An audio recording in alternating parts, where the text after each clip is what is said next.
c'est une question un peu chelou que je vais te poser, mais je suis parti sur internet un peu checker et on voit des espèces de vidéos bizarres de gens expliquant que SCH serait sataniste. Mais il y a pas que toi, il y a plein de... En fait, on voit justement une flopée de vidéos comme ça qui apparaissent.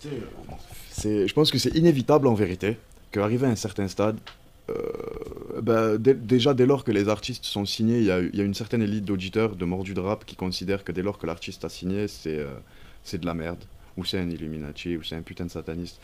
J'ai envie de te dire un truc, si tous les gens qui faisaient des triangles et qui faisaient des ronds dans des clips c'était des satanistes, on serait dans un monde bien sombre. Parce qu'il y a un mec, excuse-moi de te couper, en commentaire, il a mis malgré qu'il soit sataniste, SCH c'est un bon rappeur. Malgré qu'il soit sataniste.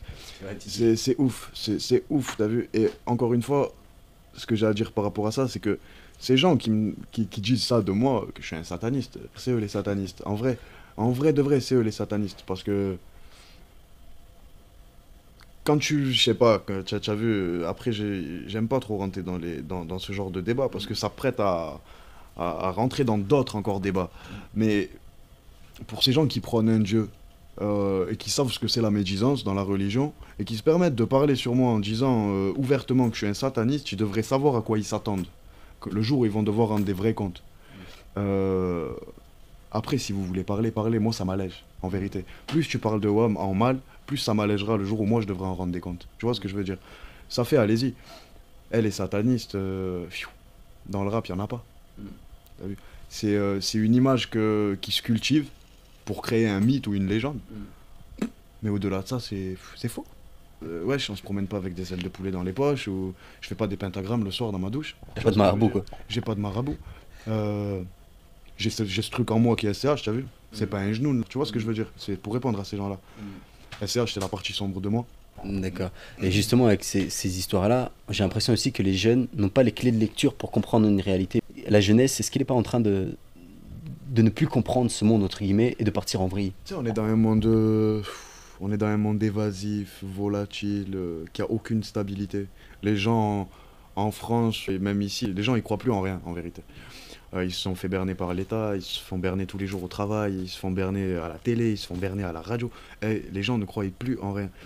Tu sais, un mec qui croit plus en rien, qui est un petit peu fragile, il suffit qu'il tombe dans les mains de quelqu'un qui est un petit peu intelligent et qui veut lui bourrer le crâne, et vas-y, tu lui mets une arme dans les mains, il va faire n'importe quoi. Pourquoi? Parce que justement, il croit plus en rien, c'est tout. Il faut pas s'étonner, tu as vu, après qu'il arrive des drames comme ça. Si les gens avaient quelque chose à se rattacher, ou savaient qu'il y a peut-être une personne sur Terre qui les prend pas pour un con, ils auraient de quoi se rattacher. Or là, les gens, ils croient plus en rien, frérot. L'industrie musicale utilise actuellement Doja Cat pour produire certaines des vidéos les plus sata de l'histoire du rap. Et c'est tout simplement trop flagrant pour être ignoré. Clairement, vous allez le voir, sa vidéo Démon résume parfaitement tout ce que je dénonce. Dans son clip Démon, Doja Cat joue le rôle d'une entité aux yeux rouges qui hante une famille et s'en prend à ses enfants. Alors écoutez, comment mieux symboliser l'industrie musicale dans son ensemble qu'avec de telles mises en scène ? Je pense que c'est pas possible. Tout est dit, plus rien n'est à dire, ils peuvent jeter le micro. Je pense que là, ceux qui n'ont pas compris, c'est qu'ils ne veulent pas comprendre.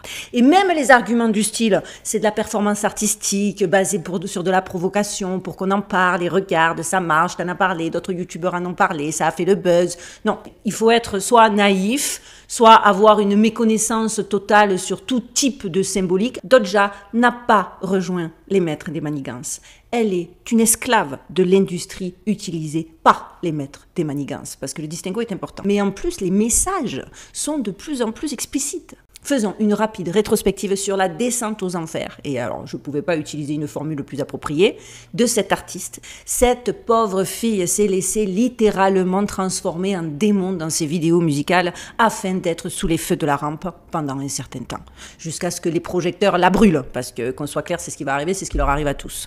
Comme beaucoup d'autres avant elle, et beaucoup d'autres à venir, malheureusement, elle bénéficie actuellement d'une attention médiatique artificielle et inorganique. Je vous expliquerai exactement ce dont il s'agit un peu plus tard. Le succès de Doja Cat a un prix on ne peut plus élevé. Elle doit se conformer pleinement à l'agenda malsain de l'industrie tout en se laissant réduire à l'état d'esclave de l'industrie. Vous ne serez pas surpris de savoir qu'elle a participé au défilé Balenciaga de 2023.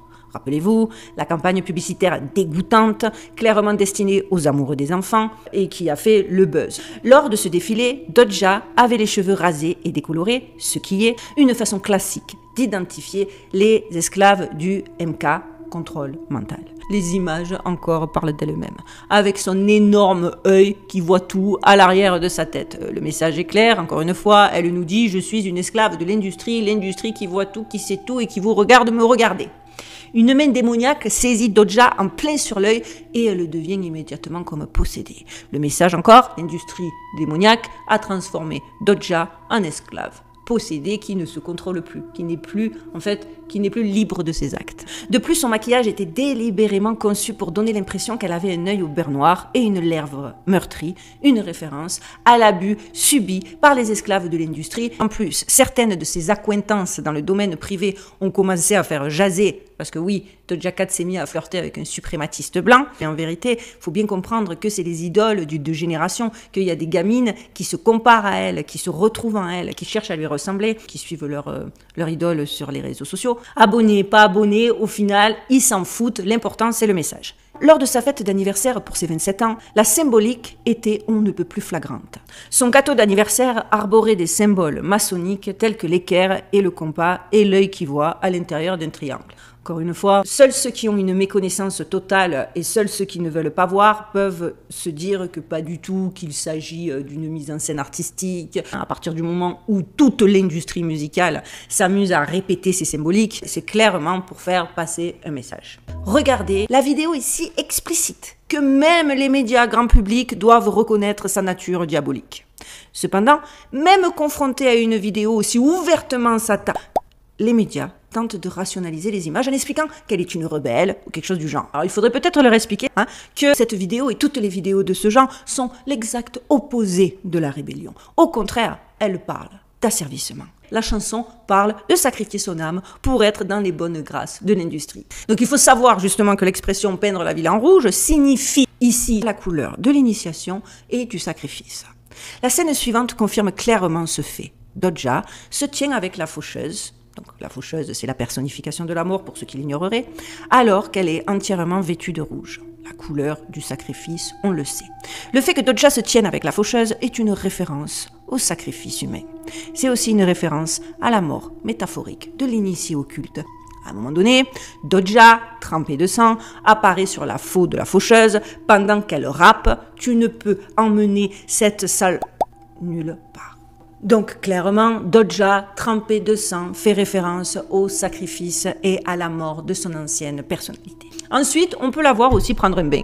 Les images encore parlent d'elles-mêmes, avec son énorme œil qui voit tout à l'arrière de sa tête. Le message est clair, encore une fois, elle nous dit « Je suis une esclave de l'industrie qui voit tout, qui sait tout et qui vous regarde me regarder ». Elle est liée à une conspiration des mots.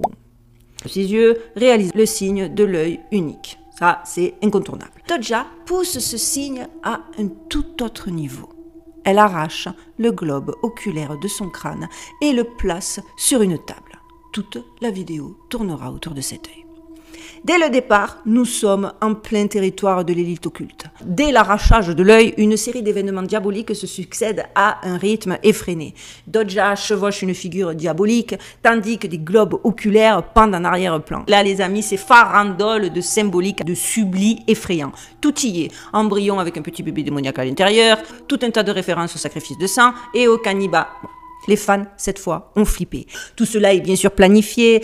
Bien sûr, face à un symbolisme aussi flagrant, les médias le rationalisent en disant qu'elle se moque des détracteurs et qu'en fait elle le troll. Oui, tout ça, en fait elle a dépensé des sommes astronomiques pour son clip, juste pour que les complotistes parlent d'elle. Parce que c'est vrai que les complotistes sont ceux qui achètent. Ça n'a pas de sens, ni d'un point de vue marketing, ni d'un point de vue de quoi que ce soit. Et le fameux dernier clip, je vous le disais, le titre est on ne peut plus explicite, c'est Démon. Demon est fortement inspiré du film Poltergeist.